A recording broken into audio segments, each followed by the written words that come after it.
E você vai saber aí o sal, qual é o sal e os principais vilões aí para quem aí tem essa doença, né? Vamos entender um pouquinho mais? Será que todos os tipos de sal são perigosos, né? Vamos perguntar para quem entende. Vamos conversar agora com o nutricionista bioquímico Bernardo Starling. Muito bom dia. Bom dia. Seja muito bem-vindo. Olha para você ver, o menino fica falando da picando gordurinha, a situação complicada, né? Exatamente. A gente tem que ter um maior controle, né? Quando a gente tem alguma doença, a gente tem que fazer algumas mudanças no estilo de vida. Conta aqui, nós vamos começar por onde? Por onde você quer começar a nos ensinar?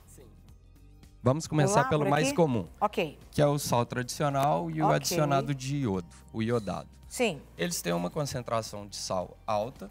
Na verdade, quando a gente está falando de sal, a gente está falando de dois íons ligados, né? Quimicamente são duas estruturas químicas que vão estar ligadas. Então, o sal ele é muito variado, mas o sal tradicional que a gente conhece é o sódio. Então, é o NaCl, o cloreto de sódio. Certo. Tá? Malefícios. Bom, esse sal é bom, provado, reprovado? É um sal que a gente tem que ter um cuidado na utilização dele, já que ele é rico em sódio. E o sódio, como foi falado anteriormente, ele aumenta a pressão. Tanto que o sódio, o sal de cozinha tradicional, a gente coloca às vezes em ambientes para tirar a umidade. Então, quando a gente tira essa umidade, a gente está retendo água. E ao reter água no nosso corpo, a gente aumenta a pressão. Esse é o principal mecanismo da ingestão de sódio, aumentando a pressão arterial. Agora nós temos aqui o sal grosso, aí, quando ele brincou, né, a picanha. E aí? Sim, é muito utilizado em churrasco, nas preparações. Ele tem o mesmo conteúdo de sódio do que o sal tradicional. Entendi.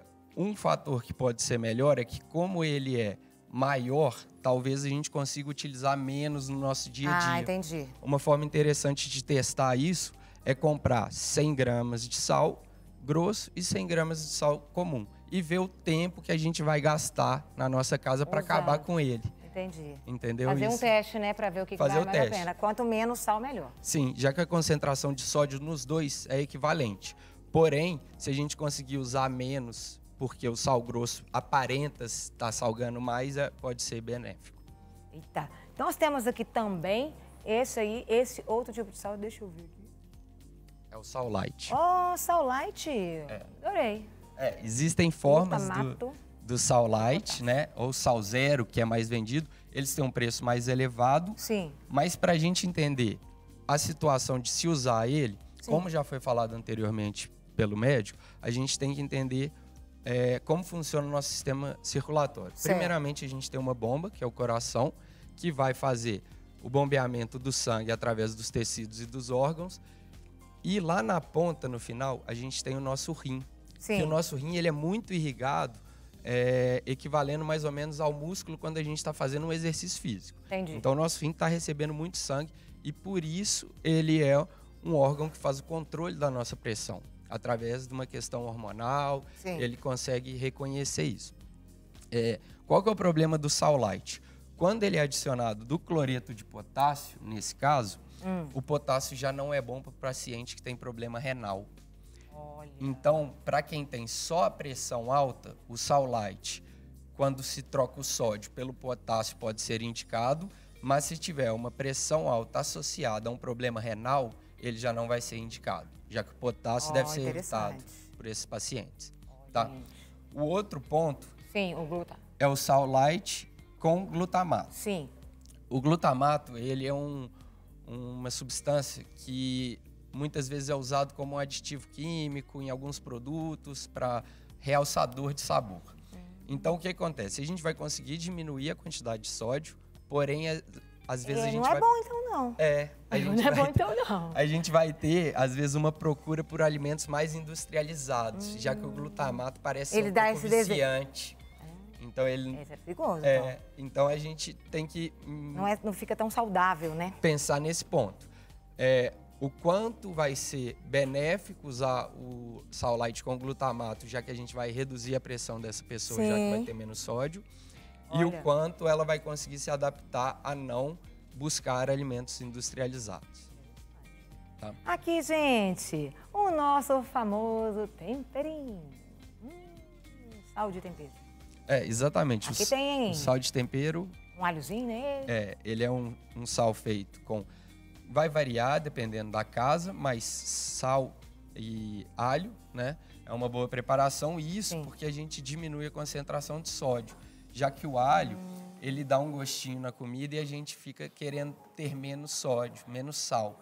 Então, a concentração de sódio é quase metade nesse tipo de fica bom, né? Fica bom. Mas aí seria bom, depois vamos falar assim, qual que seria o saudável de fazer? O sal com... sim. Qual dos tipos, qual deles que seria mais saudável para fazer? Sim, o que é mais comum é fazer com sal tradicional por ele ser mais fino, né? Pela consistência. Sim. Tá? Mas se a pessoa conseguir utilizar o sal light, desde que ele não tenha nenhuma das condições que a gente já falou, com o alho e algum outro tempero também, até gergelim algumas pessoas usam. A gente vai ver mais pra frente, né? Vai ter um convidado falando sobre isso, que quanto mais temperos a gente usar e menos sódio, para temperar essa comida melhor. Muito bacana. E o famoso aí, ó, o sal rosa do Himalaia. A gente Himalaia esse, né? Esse é do Himalaia. Tem variações de sal rosa, de sal negro, dependendo da localidade de onde ele vem. Até também tem uns que são umas pedrinhas mais grossinhas. Sim, mais grossos, sim. Tem o sal do Himalaia na forma de sal grosso, tem cristais de sal, né? Mas, na verdade, eles não apresentam tanto benefícios assim. Exatamente. Gente, eu comprado um lá, gente. Custei pra comprar, comprei. Sim, ele pode deixar a comida mais bonita, ele pode até, às vezes, sobremesas utilizam ele, mas no teor de sódio ele não faz tanta diferença, já que a gente está falando de pressão alta.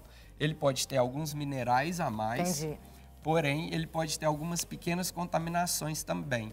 Pode ser muito rico em silício, em até alguns subprodutos do vidro, né? Alguma coisinha assim pode ter.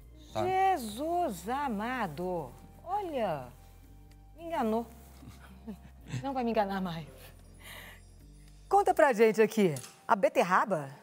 Já que a gente mostrou que o sal, de forma geral, não traz tanto benefício assim à utilização de outras formas, a gente trouxe a beterraba aqui na forma de suco e a melancia, como 2 alimentos naturais que conseguem trazer uma diminuição da pressão arterial. Interessante. O que eles fazem?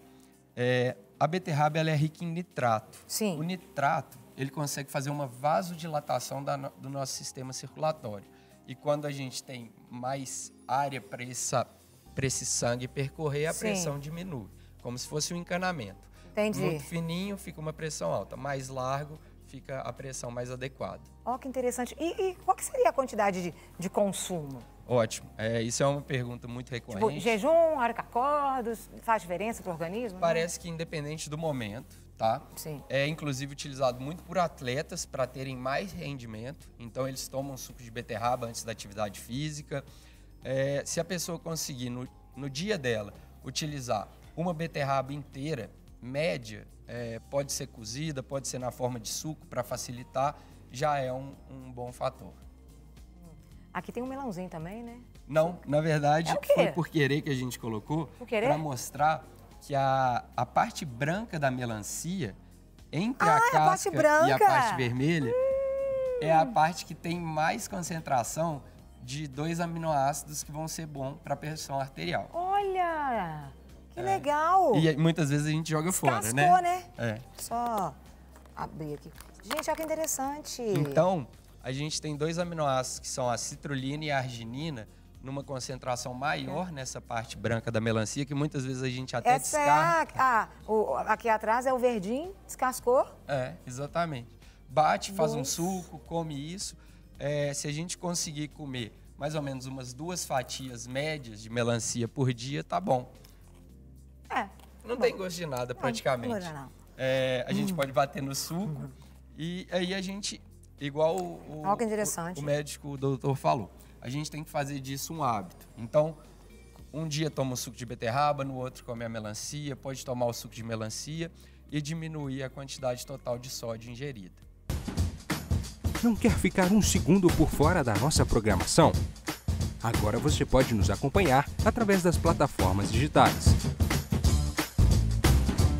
Não perca tempo. Acesse, curta e siga-nos. Fique por dentro de tudo o que acontece por aqui. Rede Super, inspirando você.